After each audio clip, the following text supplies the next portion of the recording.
jalqabarratti bu'aan amma argaa jirru kun galmoota gurguddoo hojii misooma baadiyyaatiin qabannee galmaan ga'uuf hojjechaa turre keessaa oomishaaf oomishtummaa dabaluuf hojii hojjetamedha. Oomishaaf oomishtummaa dabaluu jennu waan arfan tokko irratti xiyyeeffannee hojii hojjetamudha. Inni calqabaa lafa tokkollee otoo lafa hin buune guututti lafa qotuu kan jedhudha. Baay'inaan qulqullinaan ariitiin lafa baay'ee qotuun oomishaaf oomishtummaa dabaluu jenneeti kallattii akka mootummaattii fi akka paartii keenyatti taa'ee galmaan ga'uuf hojii hojjetamedha. Lammaffaa immoo lafuma ture sanarraayyuu oomishtummaa ol dabaluu yookaan immoo vertical productivity kan jennu kana ol dabaluudha. Kana jechuun asiin dura lafa tokkorraa kumtaala 15-20 uumama kan galaa ture gara 30 gara 40tti kan ol guddisuu jechuudha. Kan ol guddisuuf waan baay'ee irra hojjechaa turreerra. Inni keessaa tokko qonna keenya makanaayizdi gochuudha. Waggaa baay'eef bara baay'eef waggaa 100 baay'eef qotee bulaan keenya moofaraaf kan barbaadhatee gateettiin qotee bulaatii fi gateettiin qotiyyoo keenyaa hacuuccaa jala ture jechuu dandeenya. Hacuuccaa jala turuu qofaa miti kadhaa jalaan hin baafne qamadii biyya alaatii binnee galchuu jalaan hin baafne kan ammoo jalaa bahuu qabna. Qamadii biyya alaatii binnee galchuu kana dhaabuun irra jiraata.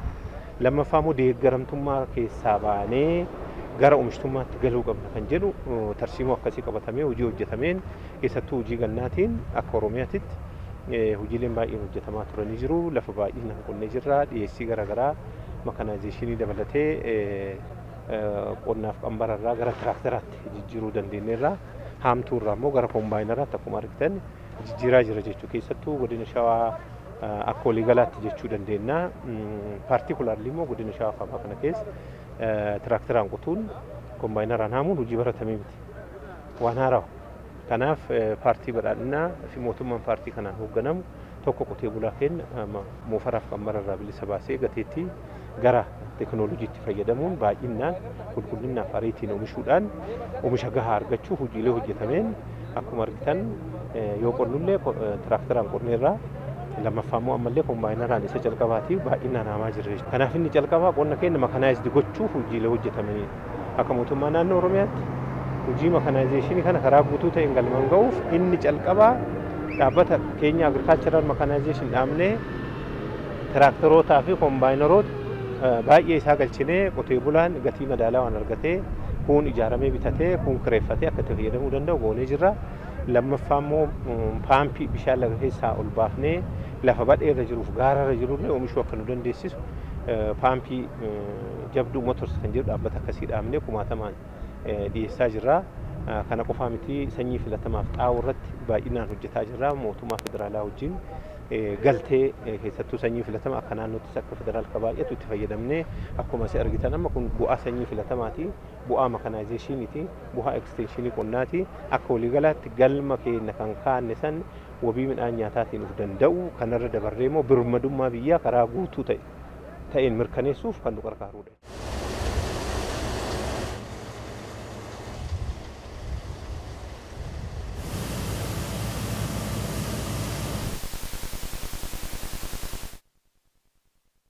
Amma yeroo ammaa kana waa lama sadii hojjechaa irraa tokko oomisha gannaa sassaabaa jirra. Bakka itti sassaabnee xumurree jennee jira. Bakka immoo amma reeftana jalqabnu jira. Fakkeenyaaf Shawaan kaabaa iikooloojiin isaa amma reeftana jalqabaa jirra.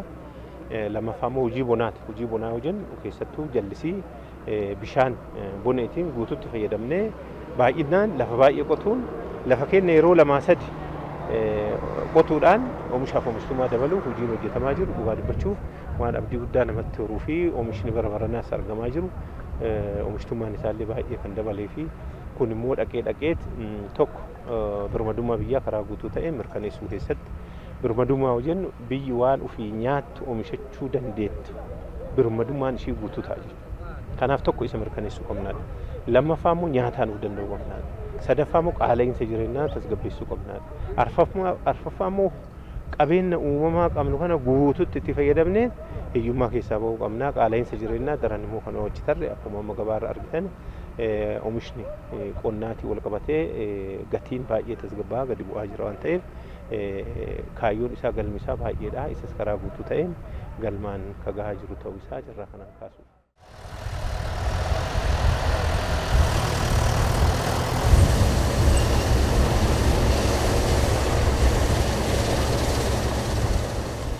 Galmi calqabaa qonna irratti kaa'anne wabii midhaan nyaataatiin of danda'u deeggarumtaa keessaa bahu birmadummaa biyyaa karaa guutuu ta'e mirkaneessuu oomishaaf oomishtummaa dabaluu kana yoo ilaalle isa calqabaa galma 4 qabna inni calqabaa kun mirkanaa'aa jira kan jedhu fudhachuu dandeenya. Inni lammataa alergii dabaluudha. Alergii dabaluudha yoo jennu oomishaalee baay'ee oomishaa jirra Oromiyaatti.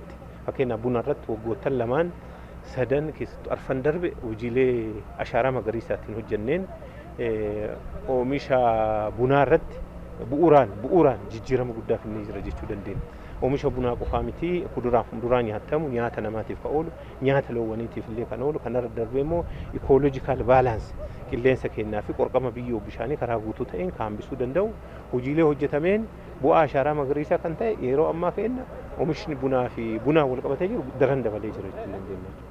Kanaaf kana oomishni dabaluu qofaa miti oomisha qulqullina qabu gabaa biyya alaatti erguun sharafa guddaa akka biyyaatti argachaa jira. Kana keessatti akka Oromiyaatti gahee guddaa bahachaa jira. Kanaaf galmi lammataa oomishaaf oomishtummaa keessattuu ala ergii wal qabatee jiru dabaluudha. Kanas yoo fudhannee ilaalle bakka gahuu qabnuu fi humna keenyaa wal bira qabnee ilaalle nu hafaa. Haa ta'u bakka jirru irraa immoo yookaan baay'ee fagoo deemnee jirra. Istiil ammallee ganaa marsaa lama sadi kana olitti hojjechuu akka qabnu nu agarsiisa jechuudha. Kanaaf galmi keenya lammataallee galmaa jira. Galma gahaa jirennee fudhachuu dandeenya. Sadaffaan oomishaalee alaa galan bakka buusuudha.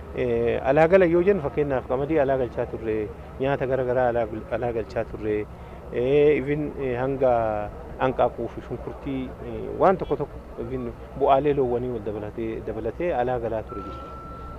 Amma yeroo ammaa kana isa guututti biyya keessatti oomishnee bakka buusaa jirra. Kana keessa akka fakkeenyummaa yoo fudhanne qamadii waggoottan sadan arfan darbe biiliyoonaan sanuu sharafa biiliyoonaan baafnee binnee biyya nyaachisaa kan turre yeroo ammaa kana biyya keessatti oomishnee bakka buusuu irratti dhugaa dubbachuuf galmi arfaffaa kunillee karaa guutuu ta'een galma gahaa jirannee fudhachuu dandeenya. Arfaffaaf inni dhumaa qonnarra akka kennu carraa hojii bal'inaan baadiyyaa magaalatti uumu keessattuu qonnaan wal qabatee amma yeroo lama sadi gaafa qonnu humna namaa baay'ee barbaada, teknooloojii barbaada, amma akkuma asirraa argitan tiraakter irratti ogeessota garaagaraa barbaada, makaanikoota garaagaraa barbaada, paampii irratti kanaan wal qabatee carraan hojii baadiyyaa, hojii humnaa keessattuu hojiin bonaa kun, hojiin jallisii kun leebar intensiif humna baay'ee gaafata. Kanaaf carraa hojii uumnu keessattis parsantii 60-70 kan uwwisu carraa hojii baadiyyatti uumamuudha. Gama kanaanis sosochiin waliigala diinagdee baadiyyaa keessatti gochaa jirru carraa hojii baay'inaan uumuu keessattis gaheen inni qabu baay'ee guddaadha. Carraan inni uumes baay'ee guddaadha.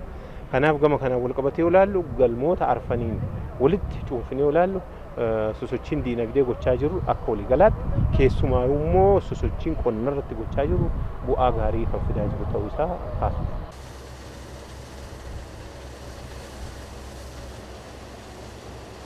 Maqaan koo Tashoomaa Suyyumee Urrisaan jedhama.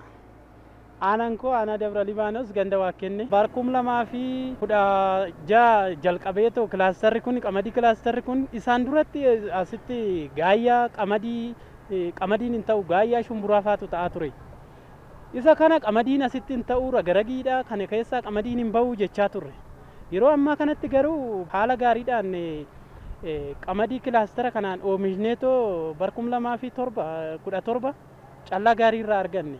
Amma immoo bara 2017 oomisha bara 2018 kana ammoo isa caalaa dachaan daballeetoo ni arganna inni yaanna. Yeroo ammaa kana akkuma argitan qamadiin waan fakkaatu argitaniittu callaa haala gaariidhaan amma baay'ee amma callaa guddaa irraa eegganna jechaadha.